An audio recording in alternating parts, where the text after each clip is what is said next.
B'siyata d'shmai, we're going to learn Pesachim Daf Tes. We're going to start from the Mishnah right at the top of the Omid. Says the Mishnah, Ein chosheshin, we're not concerned that when a person did bedikas chometz on one side of a room, that shemo girara chulda, maybe a weasel dragged mibayis lebayis, that whilst you were finished checking one part of the home, another part of the home, a weasel came and took chometz from there and brought it into the checked part.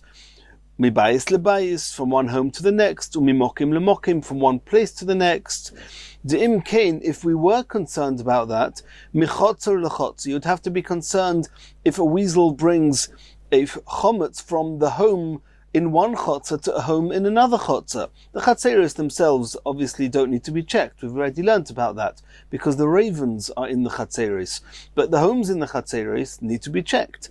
Ume'ir le'ir, there would always be the concern, maybe even if an entire city did bedikas chometz at exactly the same moment, and we knew that there was no chometz that could have been taken at that moment from any place to any other place, how about from city to city? Maybe a weasel left one city and brought it to another city. In the Dava Soif, there's no end if you're going to be concerned about that. So the Mishnah says that since there's Ein the Dava Soif, therefore we are not concerned, and we assume that a weasel does not take the chometz from one place to the next. Says the Gemara, Tama, it seems that it's only something that if we were to be concerned about it, there would be an issue, and we're not concerned that a weasel will come. But it's not as if we've seen a weasel coming, a chulda, that we see a chulda coming and taking chometz from one place to the next. But it would seem from here that in the event that you see a chulda explicitly coming with some bread in its mouth, and you don't know where it's gone now, Chashinon, over there we are concerned, and you actually have to check the entire area to make sure that there's none of that bread is left over. Uboye badika, you need to do badikas chometz. Asks the Gemara Amai, why? Neima achlosei, why can we not assume that the chulda ate the chometz? You saw the chulda, it brought some chometz, and we assume that the chulda ate the chometz. Why do I need to check the whole house? Maybe there's some remnants of the chometz left around. Miloit nan, did we not learn in the Mishnah? Medurais, the dwellings ha'akum of the goyim, tmeim. If a Yisrael wants to buy an apartment or live in an apartment in a home that was previously lived in by a goy, then we have to assume, we'll soon see how long for, but we have to assume that there is tumah buried there. Why? Because with the goyim, we have to suspect that there was a woman there that gave birth to a lifeless stillborn child and just buried it, and even though goyim, we know that some halachas of tumah do not apply to goyim, but according to the Rabbanon, they say that even tumas oil applies. According to Reb Shimon, tumas oil doesn't apply, but tumas mago or masa does apply. Either way, there's an issue here with the dead, or these stillborns that were born to the goyim, that they've been buried in the house, and if Yisrael is going to live there, then there's an issue with it. How long does the goy have to have lived in the home in order for this concern to be valid, that if a Yisrael moves in afterwards, he actually has to do badika and check the entire place to make sure that none of these dead fetuses lying around? Arboim yom, 40 days, because after 40 days is enough time that a child could have been conceived, and if the child is then born lifeless as a stillborn, then there is tumah there, and it has to be checked. Even if this guy was not married and didn't have a wife, nonetheless the fear that possibly a lifeless stillborn was left there still exists. The Rishonim discuss why, and therefore, as from 40 days, the Yisrael actually has to do badika, has to check that there's no tumah around. However, the Mishnah carries on. In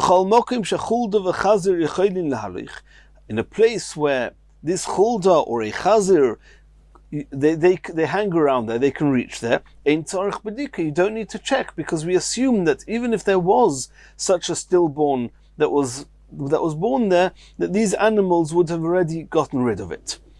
So you see clearly that if you have a chulda, we take it for granted that it's going to eat anything that it finds. Here, if we find a chulda that has some chometz in its mouth, why do we need to check the entire house to make sure that there's no remnants of it left? Why don't we assume that he ate it? Answers. There's going to be two answers in the Gemara. The first one is Abzera Omer Abzera Lo Ikashya Ha Bebasar Ha Belechem. There's a difference between flesh and bread. Bebasar Lo Meshayre. Then these chulda and the chazir regarding flesh, and these stillborns are flesh, then we take it for granted it doesn't leave over any remnants. Belechem Meshayre. However, with bread, we do not take it for granted that it's going to eat the entire bread. And that's why, even though regarding the stillborns, in the presence of chulda v'chazir, one does not need to check. However, with the case of the chometz, one does have to check. A second answer, Omar Rava. Rava says that even in the event that, in the case of flesh, it would not be clear that the animal has eaten it, there would still be a fundamental difference between the case of the stillborns and the case of the chometz. Why? Hai mai bishlei mahosam says, why are you comparing the two?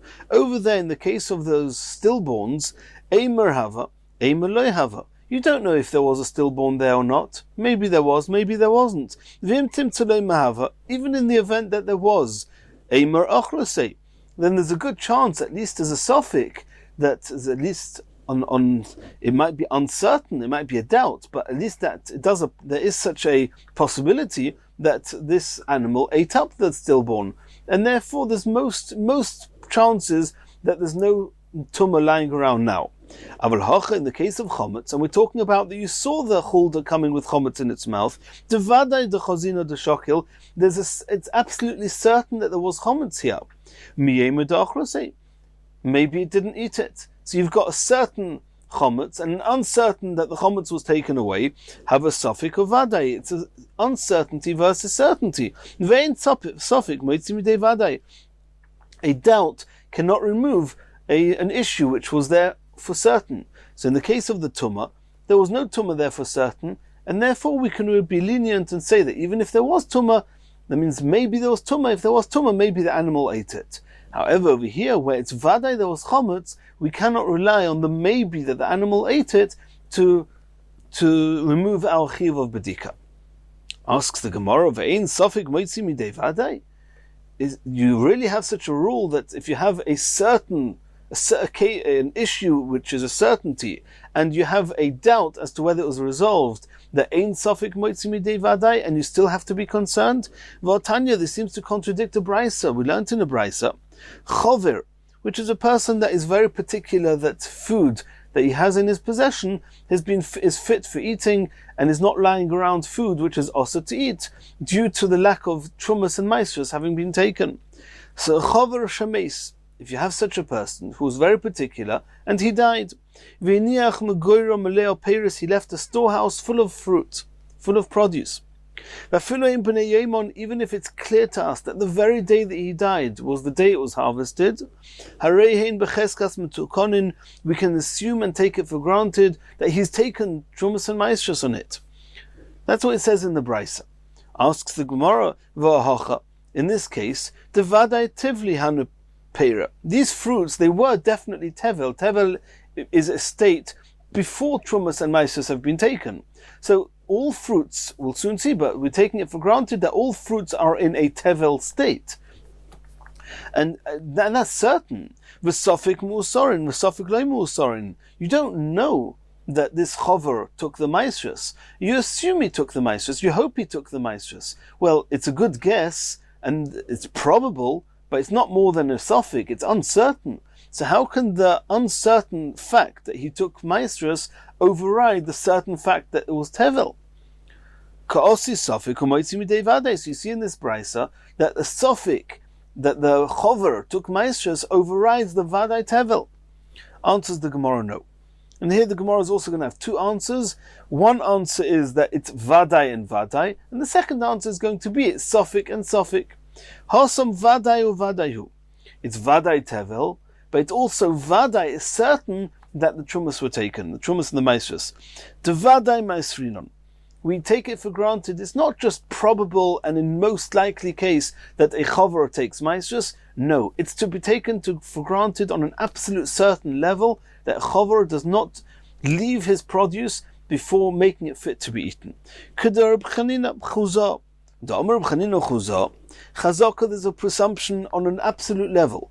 Al chover, for this chover, she'ein moitzi mitachas yodoi, he does not release from his hands, dover she'ein mesukun, something that's not fixed, something that's not edible.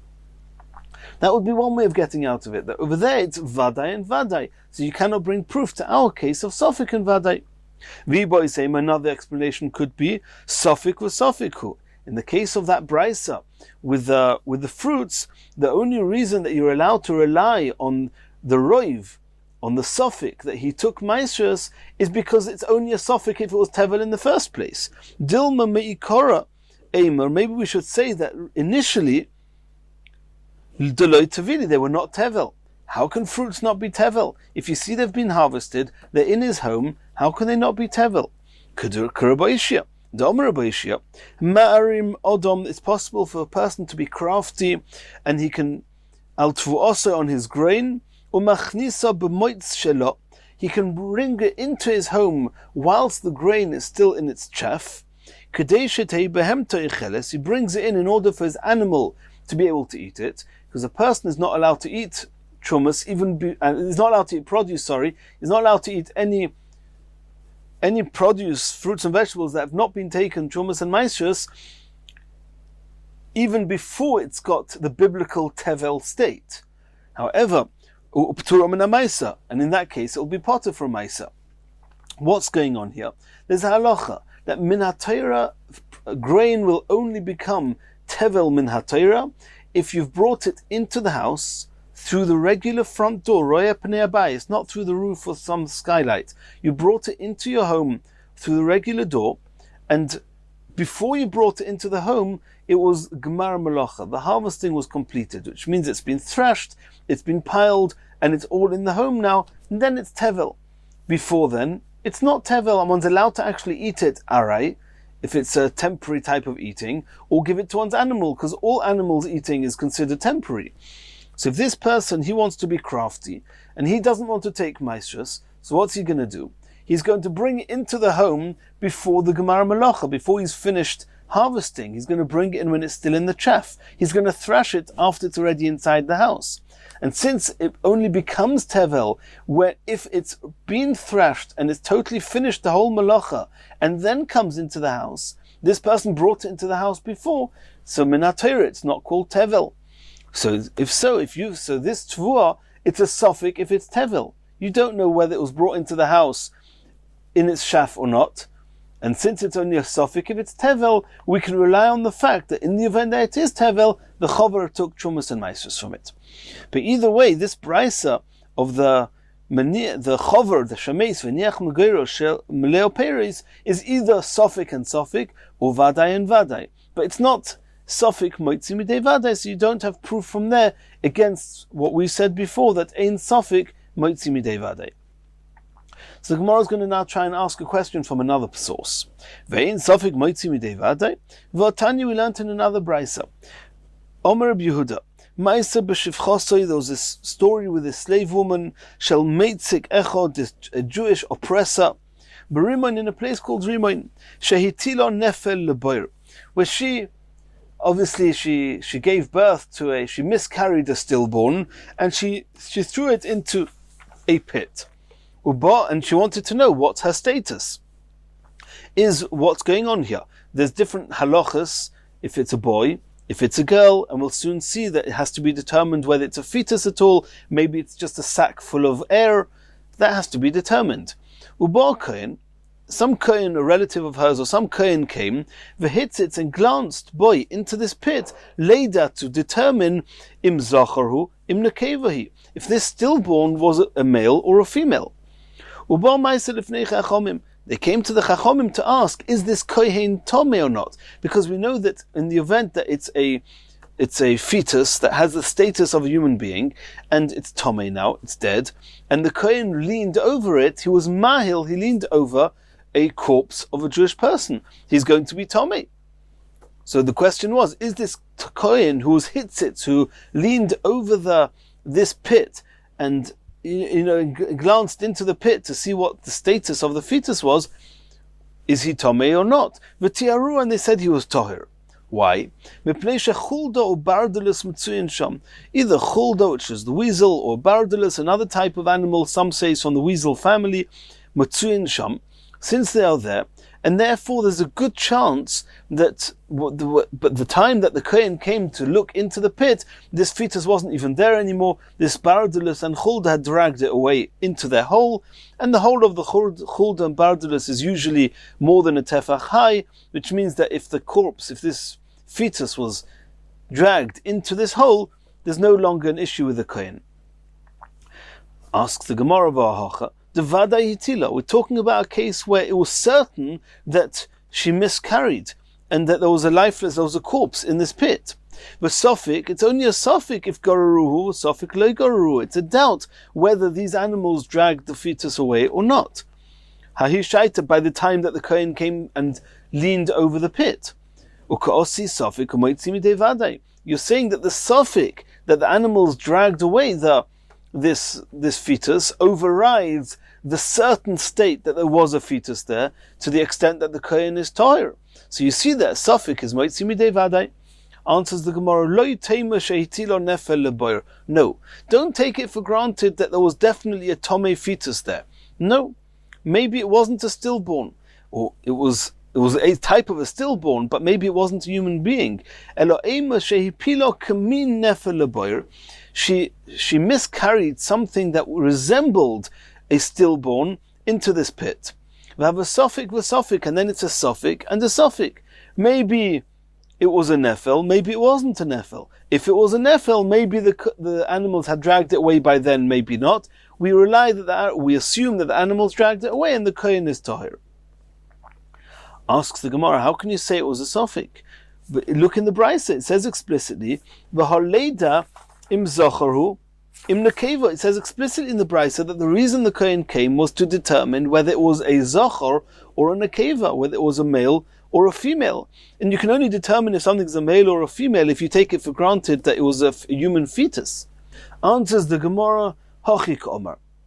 This is what the Brisa means, that the Kohen came later to ascertain, to determine im ruach ipila, if it was a sack filled with air that she miscarried, im nefel ipila, or if she miscarried a stillborn child. Ve'im tim toloima nefel ipila, if the Kohen sees that it was a nefel, then later we need to determine im zacharu im nekeva.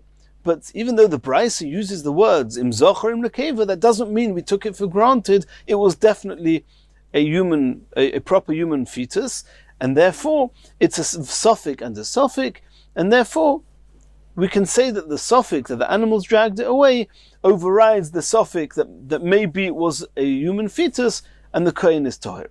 V'i bois ema. Another way to get around it is that Hasam Vadai or Vadaihu. It's true, let's assume it was definitely a human fetus, and therefore it was definitely Tomei had it still been there. However, regarding the animals dragging it away, we assume it definitely took it away, not maybe. It's a presumption we can make. We take it for granted that it definitely dragged away this fetus by the time the Kohen came there. And even though we saw before regarding Chometz that it's not clear that the animal's dragging it away to its hole somewhere away, and it's also not clear that he didn't leave over some remnants. So the Gemara says, Nehid the Shiura Meshaira, even though we saw before that the animals don't eat, we saw before maybe with flesh that they do, maybe not. We saw that in the Gemara on Amud Aleph. But even in the event that it could be that they leave over some when they eat it, when they eat the flesh, they leave some over. However, Migrar Mias Vadai Gorum Baishaita, we can definitely assume they've dragged it away to their hole. Whether they've eaten the whole thing or not doesn't really matter to us anymore. Another version, Nishnachrina, Nihid Vadai Ochlum Loyom Rinon. Even though as we saw before, we don't say that they definitely ate up the flesh. However, Vadai Goru Lechurayu Omrinon, but we do take it for granted that they definitely dragged it away to their burrows. Continues the Gemara. We saw in our Mishnah that we're not concerned, we're not worried that a chulda is going to take chometz from one place to the next. Asks the Gemara, is that true? V'oktani Sefer, look at the end of the Mishnah, which is actually in the Gemara on Daf Yomi Shiur in the next Daf, where it says there in the Mishnah, Masha Mashayir Yanichenu Betzina. After Bedikas chometz, any chometz that you have left over, make sure you hide it well. If you do not hide it well, you don't know then if a weasel came and took some chometz, and you're going to have to do Bedikas chometz again. So you see clearly we are concerned that a chulda is going to come and take some of the chometz from one place to the next after you've done Bedikas chometz. Omar Abaya answered, Lo ikashya, it's not a contradiction. Ha ba'arba asa, ha b'shleisha asa. On the 13th of Nisan, there we're not concerned about, we're not worried about the chulda taking the chometz. On the 14th we are. B'shleisha asa, on the 13th of Nisan, the shchiach rifta b'kula bati, there's lots of bread in all the homes. Loi mitzna, the weasel will find some bread, and even if he finds it, the chulda will eat it and leave nothing over, and that's okay. However, on the 14th of Nisan, where there's not a lot of bread in the homes because everybody's done bedikas chometz, the chometz is all out, it's only going to be late at night that they're going to start baking matzah and having matzah around. But the whole day of the 14th, this chulda is not going to have any food around, and therefore mitznai, we're worried that the chulda is going to take some chometz and hide some away for later. He doesn't know when he's going to get his next bread. And then that's what the Mishnah says on Amud Beis. On Daf Yud, he's going to have to do Bedikas chometz again, because maybe since it's talking about after Bedikas chometz, on the day of the 14th, and you're going to have to do Bedikas chometz, maybe the chulda came, took some chometz, and hid it away someplace. Omar Rava argued against Abaya. You're telling me that a weasel has nevuah, is a prophetess or prophet that knows exactly today is the 13th and there's plenty bread, tomorrow the next day is the 14th, today there's not going to be any bread and there's only going to be bread, matzah baked later tonight. The chulda doesn't know all that. That the chulda knows that today is the 14th of Nisan, and they're not going to bake adla urta till the evening, or matamra, and that's going to make the chulda keep over some of the chometz and hide it away, and that's why you have to check. That can't be a good explanation.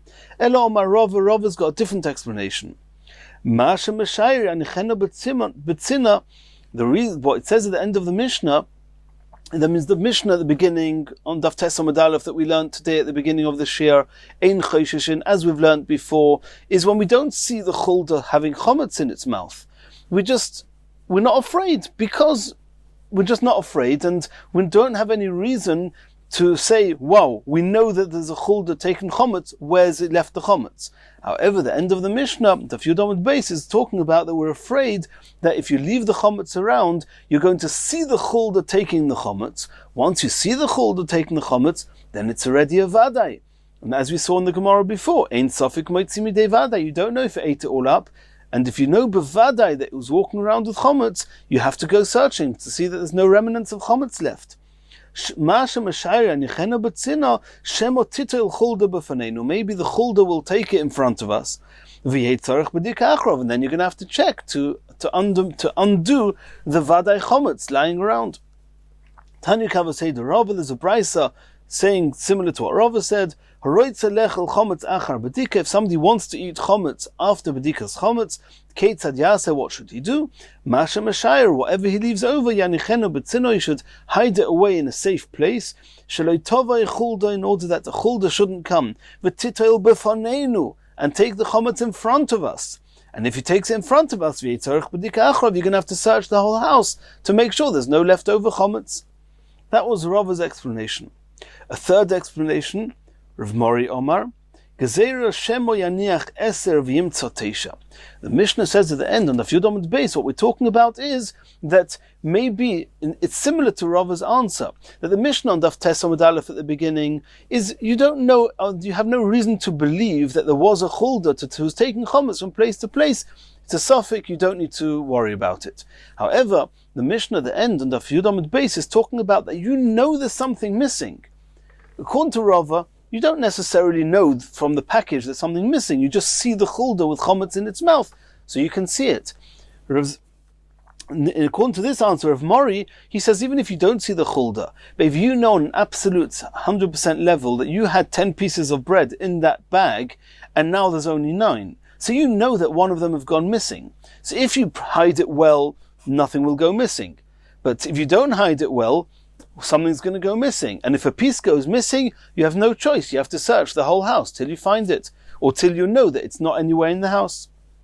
And that's the third explanation to explain the seeming contradiction in the Mishnayos. And even though we're still a third of the way from the bottom of the Amud, this is the beginning of a new sugya with a whole lots of halachas, similar halachas, and we're going to learn this in the next shiur in Yitzchok Hashem.